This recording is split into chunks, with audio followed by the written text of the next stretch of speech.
Hello, this is week 11, page 1, and we're finding the slope between 2 points. Now remember our equation for this that we'll be able to use is our y2 minus y1 over top of x2 minus x1. And what this came from is we were just labeling our x and y coordinate from each point. All right, and since this is my first coordinate, it's x1, y1. This is my second coordinate, so it's x2, y2. And I always encourage us to write this part first to help us account for double negatives. And then we fill it in. So I have a y2 minus y1 over top of an x2 minus an x1.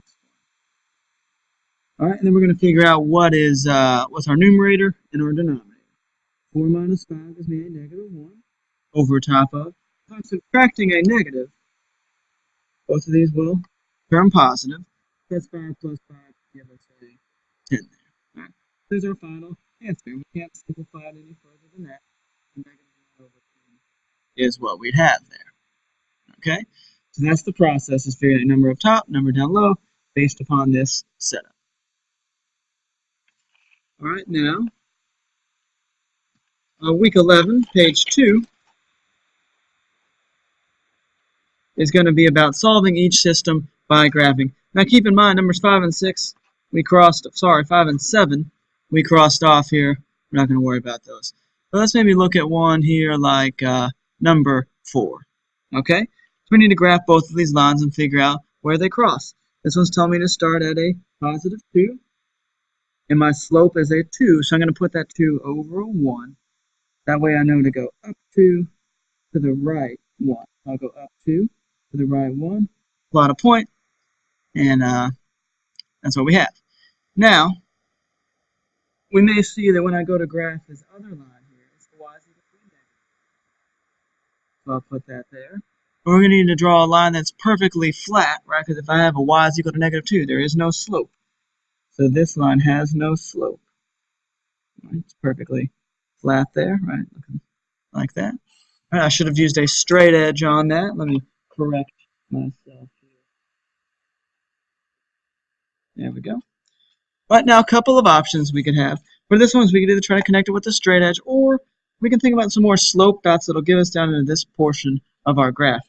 So instead of going up 2 to the right 1, if I do the opposite of both, going down 2 to the left. All right.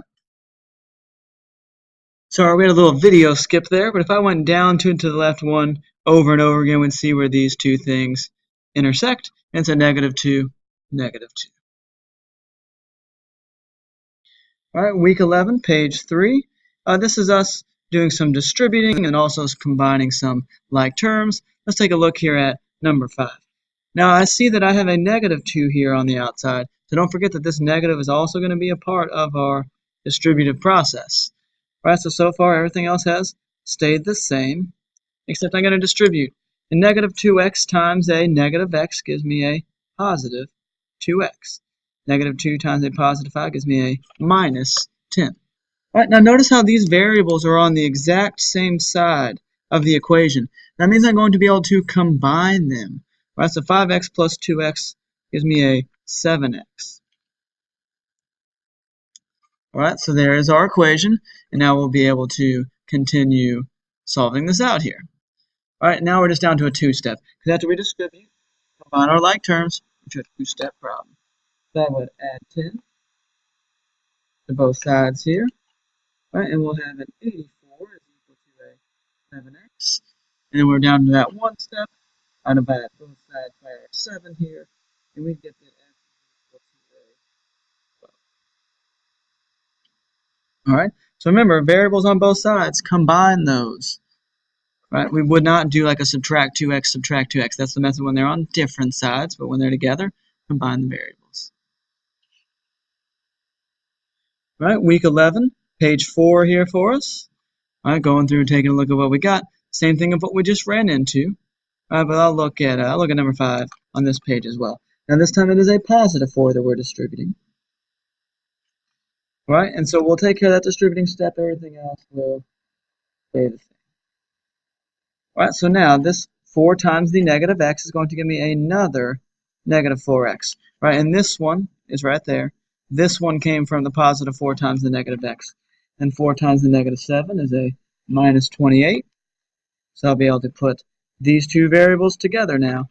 All right, and it's not a 0, because if I spent 4x and I spent 4x, that's spending 8x. All right, down to a two-step equation. So I gotta add 28 to both sides. All right, that gets these two to cross out. I've got a negative 8x left over here, and it gives a 64. Right, and then we're down to a one step, so divide both sides by that negative 8, and we get that x is equal to a negative 8. All right, great. So that's the week 11 packet, all in one video here for us.